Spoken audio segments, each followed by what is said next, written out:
you're an emotional authority, can you still be empathetic? Can you still be an empath? Hi, I'm Victoria Jane, and welcome to my Human Design channel, where we explore the practice of living our design.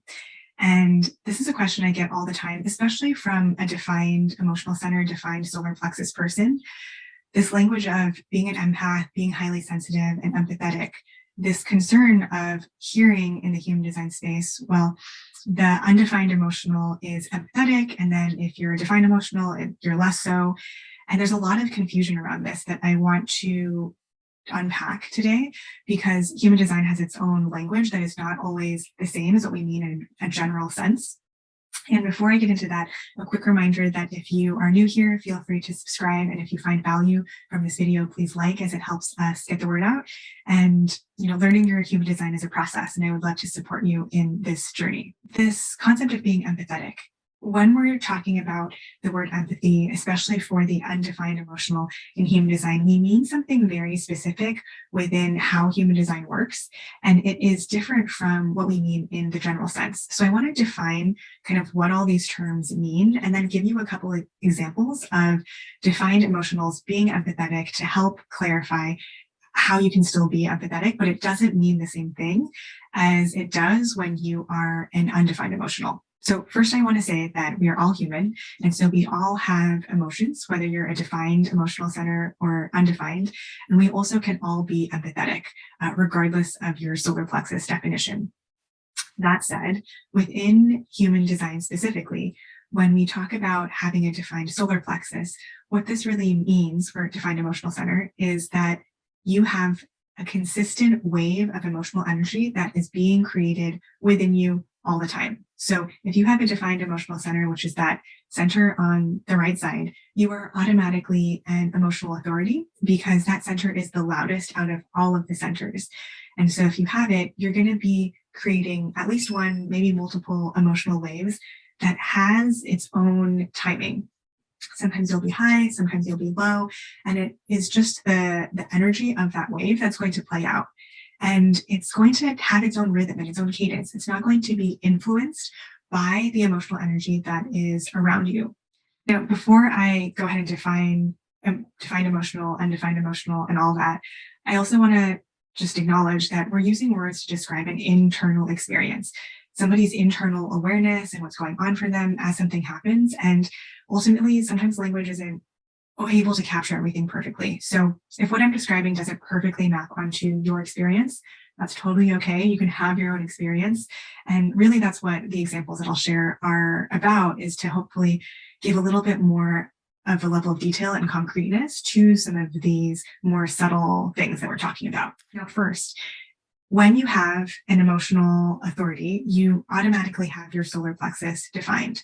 So this means you are creating emotional energy. You have a consistent emotional wave where some days you feel high, some days you feel low, and it is what it is. It's not going to be affected. The timing of your wave cannot be manipulated really by what is around you in the external. So for example, if you wake up and you're in kind of a low mood, it's just going to take the amount of time it's going to take as a defined emotional, because you have that consistent emotional energy that you are creating all the time.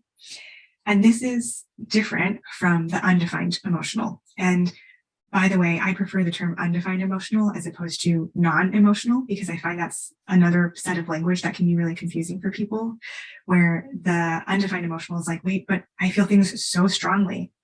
Yes, of course you do. And that's why I avoid the term non-emotional, because we're all humans and we all have emotion. When you're undefined in the solar plexus, if you look at your chart even, you can see that center is white. And so you are open to feeling the emotional energy that is around you in the environment from other people. So for example, if you're watching a movie or a commercial, even something kind of not very high stakes, and there's something that's really emotionally intense in the scene, you can see it and have a big reaction, right? Like you can be sobbing because something is so sad. And then as soon as it's over, it's gone, right? And that emotional energy can come and leave quite quickly because of your openness, and because you don't have your own consistent wave, the way someone who has a defined emotional center would. So that's just some quick definitions. Now, with that example of the undefined emotional, watching this sad movie or whatever and experiencing those emotions, I will sometimes hear from the defined emotional, oh, but that happens to me too. I can watch something and feel something, right?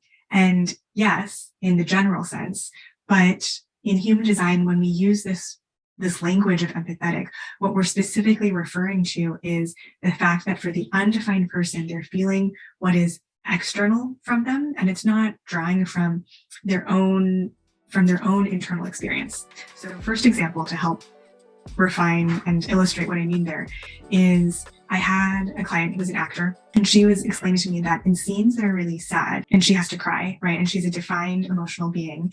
She has to kind of work her way up into it. So she'll take some time and she'll feel into, this was a moment in my life where I felt that same feeling, and this is how I can relate to it. And then she gets in the scene and she can, do the scene where she's crying. Whereas for the undefined emotional actor, they can go into the scene and just feel through their interactions with the other actors, wow, I'm in it and I can feel the emotion here, and they can just cry without having to tap into their own maybe past experience or their own relationship to how that thing would show up for them, that emotion would show up for them. So even though from the outside, both actors, defined emotional, undefined emotional, are doing the same thing, they are relating to it from a different place because of the definition of their solar plexus. Another client I have, and she's a mom, and she's parent to an emotional authority child. And she was a little bit confused about this empathetic language because she was like, well, I was really sad one day and my daughter saw me upset, and then she started crying because saw me upset. And I thought that wasn't supposed to happen because she's a defined emotional and she's not empathetic in the same way that an undefined emotional is. And I said, well, here's what I'm going to propose happened. Your daughter saw you upset and she can understand what it's like as a human, right, to be upset. She has her own emotions, her own way, her own experience. And when she saw you and she could relate to that through her own emotional experience, she then had her response to you.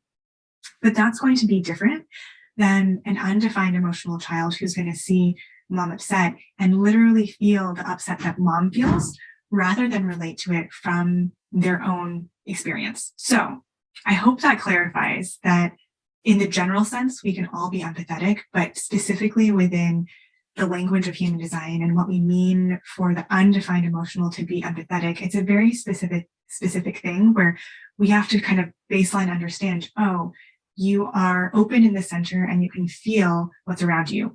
If you're watching this and you're a defined emotional, you obviously don't know exactly what that feels like because you always have your own emotional center definition. But if you have any other center that's undefined, you can look at it and think about, maybe you have an undefined root, for example.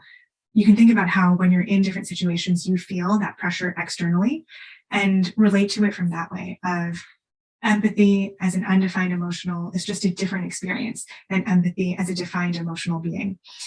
One last complexity that I won't fully unpack here, but I just want to plant a seed for is if you are a feeling or touch cognition, so your strongest sense in your design is either that feeling or touch, which can be kind of like a physical touch, but there's also this more emotional component of like vibe and the feeling that we get. You're going to be empathetic through this strongest sense, regardless of your solar plexus definition. Or, you might not even be an emotional authority, but you might just really relate to being very attuned to the feeling tone of your environment and wherever you go. So can you be an empath and still be defined emotionally? Yes, totally. But it's still going to be in a way that's different from the undefined emotional. If you found this video useful, consider liking and subscribing. Thanks so much for watching, and I will see you in the next one.